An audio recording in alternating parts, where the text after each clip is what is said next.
नरेश मीणा थप्पड़ कांड के बाद जेल में बंद हुए नरेश मीणा को इतना समय हो चुका है, लेकिन पायलट की चुप्पी टूटने का नाम ही नहीं ले रही है। अब जब से समर्थकों का जेल से बाहर आना शुरू हुआ है, नए नए तरीके की कयास लगाए जा रहे हैं उनके। अगर बोलने पर हम जाएं तो अब ये मानना है उन लोगों का जो जेल से बाहर आ गए हैं, उनका कहना है कि किरोड़ी लाल मीणा ने जो हमसे वादे किए थे वो भी पूरे नहीं हुए।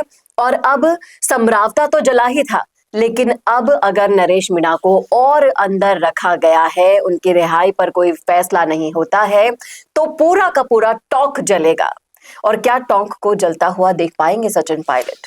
क्यों उन्होंने अपने मुंह पर जिप लगा ली है, चुप्पी साध रखी है?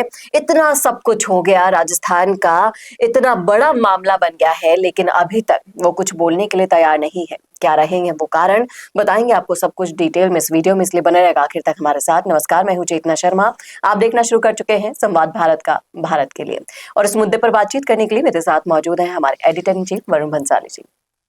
तो वरुण सर, जिस तरीके से ये जो नरेश मीणा थप्पड़ कांड पूरे राजस्थान की सियासत को हिलाकर रख गया था, हालांकि अब समय बीत गया है, इसलिए इस ओर कम ध्यान जा रहा है सरकार का। लेकिन आश्चर्य की बात यह है कि सचिन पायलट इस मामले से एक बराबर दूरी बनाए हुए बैठे हैं। जब थप्पड़ कांड हुआ था तब भी, और अब जब समरावता के जलने के बाद पूरे टोंक के जलने की बात आ रही है, फिर उनकी चुप्पी का कारण समझ नहीं आ रहा। आपको क्या लगता है, क्यों चुप है पायलट? क्या आपको लगता है सचिन पायलट केवल अभी से चुप है? टोंक से जब केसी मीणा जैसा प्रत्याशी आता है जिसको कोई जानता नहीं पहचानता नहीं, तब पायलट क्यों नहीं बोले? टोंक से जब कांग्रेस हार गई तब पायलट क्यों नहीं बोले? केसी मीणा का प्रचार बहुत ही ढीले ढंग से किया गया, खुद पायलट ने भी ढीले ढंग से किया, ऐसा क्यों किया? तो देखिए, बहुत ही सीधा इसका आंसर है, और इसी का जवाब, इसका भी जवाब है कि नरेश मीणा के साथ जो टोंक पे हो रहा है उस पर पायलट क्यों नहीं बोल रहे। आप इस बात को समझिए कि नरेश मीणा ने तो दौसा से भी टिकट मांगा था लोकसभा चुनाव का। पायलट के कहने पे वो चुप हो गए, बैठ गए, वो नहीं लड़े। यानी कि पायलट उनको चुप करा सकते थे, तो क्यों पायलट ने इस उपचुनाव में चुप नहीं कराया, टोंक को जीतने दिया भाजपा को? जी, ठीक वही जवाब इस बात का भी है कि नरेश मीणा के मुद्दे पर पायलट क्यों नहीं बोल रहे। देखिए, घी जब सीधी उंगली से नहीं निकले तो उंगली को टेढ़ा करना पड़ता है, और टेढ़ा करके भी जब घी नहीं निकले तो शायद घी का पीपा तोड़ना भी पड़ता है। और पायलट उन लोगों में से है जो बिना शोर किए, बिना अभद्र बोले ऐसी राजनीति कर जाते हैं जो बहरों को सुनाने के लिए जरूरी होती है।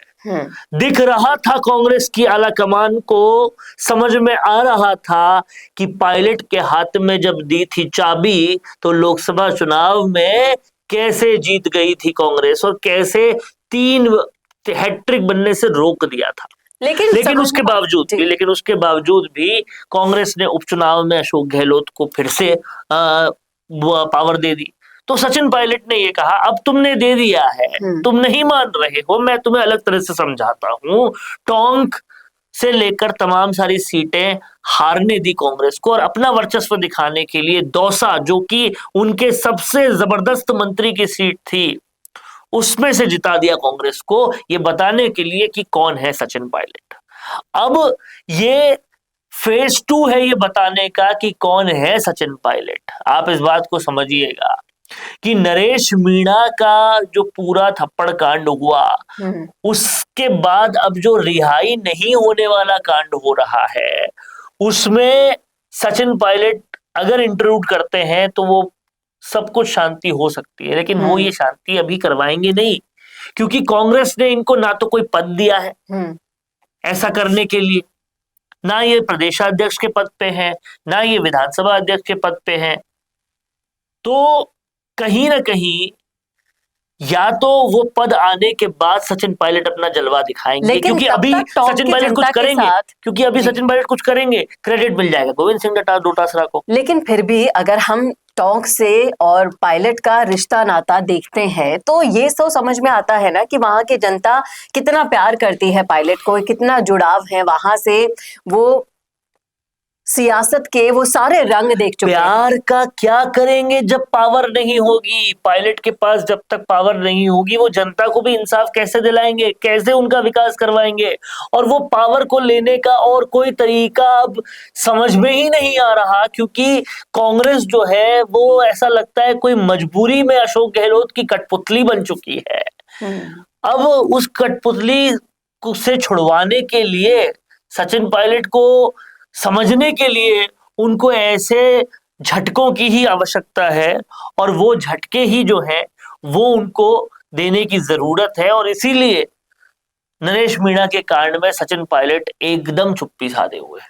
और इस चुप्पी के पीछे जो सियासी तूफान आ सकता है उसको समझना कांग्रेस के आलाकमान से लेकर उन सभी लोगों को जरूरी है जो वाकई में दर्शाती है, क्योंकि आज तक ऐसा कभी भी नहीं हुआ कि टोंक में कुछ हुआ हो और पायलट ने उस पर कोई त्वरित कार्यवाही ना की हो, ना कोई बयान दिया हो। ये पहली बार ऐसा हुआ है जब बिल्कुल उन्होंने अपना मुंह बंद कर रखा है। लेकिन सवाल अभी भी वही का वही है जो वीडियो के शुरुआत में था। क्या पायलट टोंक को जलता हुआ देख सकते हैं? उन्हें ये चुप्पी तोड़नी होगी, नहीं तो बहुत बड़ा थप्पड़ कांड से भी बड़ा एक और कांड हो जाएगा जिसको शायद जनता कभी ना भुला पाए। आपको क्या लगता है? देखिए, अभी सचिन पायलट को चाहिए कि सरकार के खिलाफ कोई मामला बने जिस पर वो पूरी त्वरितता दिखाएं। अब आप इस बात को समझिएगा कि अगर वो पूरे राजस्थान भर में कुछ करते हैं, सरकार के खिलाफ कोई आंदोलन करते हैं, तो उसका क्रेडिट तो डोटासरा ले जाएगा। अगर टोंक में किसी किस्म की अशांति होती है तो उसके बाद पायलट अगर आवाज उठाते हैं तो वो टोंक की आवाज होगी। तो सचिन पायलट ऐसे मौके का इंतजार कर रहे हैं, क्योंकि राजनीति जो है वो टाइमिंग का खेल है पूरा, और उस टाइमिंग के खेल पर अगर आपने अपना दाव नहीं खेला तो फिर कुछ नहीं हो सकता। और सचिन पायलट बहुत बहुत समय अच्छा बन के रह लिए, धैर्यवान बन के रह लिए, लेकिन उनका काम नहीं हो रहा। लेकिन एक तरफ जिस तरीके से किरोड़ी लाल मीणा जी पर उन्होंने आरोप लगाया, जो आरोपी अभी भी बरी होकर आए हैं, कि उन्होंने जो हमसे वादे किए थे जेल में आकर उन पर वो खरे नहीं उतरे, ये वादा खिलाफी उन्होंने कर दी। तो एक तरफ किरोड़ी लाल मीणा से नाराज हो गए लोग, दूसरी तरफ है कि सचिन पायलट बोलने का नाम नहीं ले रहे हैं। नरेश मीणा का साथ हर तरफ से इन बड़े नेताओं ने तो छोड़ ही दिया है। देखिए, कांग्रेस बड़े नेताओं नहीं, बड़ी पार्टियां भी छोड़ चुकी है। कांग्रेस, बीजेपी नरेश मीणा का पूरा काम छोड़ चुकी है। लेकिन अब आप तीसरे तरीके से अगर सोचेंगे तो आपको एक अपॉर्चुनिटी नजर आएगी इसमें भी। लोग कांग्रेस और बीजेपी का अल्टरनेटिव ढूंढ रहे हैं, इसीलिए रविंद्र सिंह वाटी को वोट मिलते हैं, इसीलिए राजकुमार रोत आगे बढ़ते हैं, और इसी वजह से नरेश मीणा के साथ इतने सारे लोग हैं, क्योंकि लोग बीजेपी और कांग्रेस का अल्टरनेटिव ढूंढ रहे हैं। अब ये पूरी तरह से संभव है कि नरेश मीणा, क्योंकि उनको कांग्रेस तो लेगी नहीं वापस, और बीजेपी में उनका जाना बनता नहीं है, तो नरेश मीणा क्या राजकुमार रोत की तरफ अपना झुकाव करते हैं? क्या उनके आंदोलन में राजकुमार रोत भी शामिल होते हैं? या फिर बेनीवाल और भाटी ने जिस तरीके से वादे किए थे वो उनके साथ आते हैं? ये सब कुछ देखने वाली बात होगी, क्योंकि राजस्थान में अब हर किसी की निगाहें एक अल्टरनेटिव पर है, तीसरे मोर्चे पर है, और इसीलिए इतने सारे अल्टरनेटिव्स बने हैं, भाटी से लेकर रोत से लेकर ये तमाम सारे लोग। तो आपकी क्या राय है इस मुद्दे पर? बताइएगा जरूर, कैसा लगा वीडियो बताना ना भूलेगा। और ऐसे और वीडियोस के लिए देखते रहिए संवाद भारत का, भारत के लिए। नमस्कार। बोरिंग वीडियोस को नेक्स्ट लेवल पे ले जाना चाहते हो, लेकिन कैसे? कंफ्यूज मत हो। MIMS presenting certificate course in video editing. यहाँ सीखो प्रो एडिटिंग के सब सीक्रेट्स, ट्रांजैक्शन से लेकर इफेक्ट्स तक, चाहे YouTube वीडियोस हो या Instagram रील्स। इस कोर्स के बाद तुम्हारे वीडियोस बनेंगे टोटल शो स्टॉपर। इंडस्ट्री के एक्सपर्ट से ट्रेनिंग लो, अपने एडिटिंग स्किल्स को सुपरचार्ज करो और अपना कंटेंट गेम बढ़ाओ। तो अभी एनरोल करो certificate course in video editing में और बनो वीडियो की एडिटिंग मास्टर।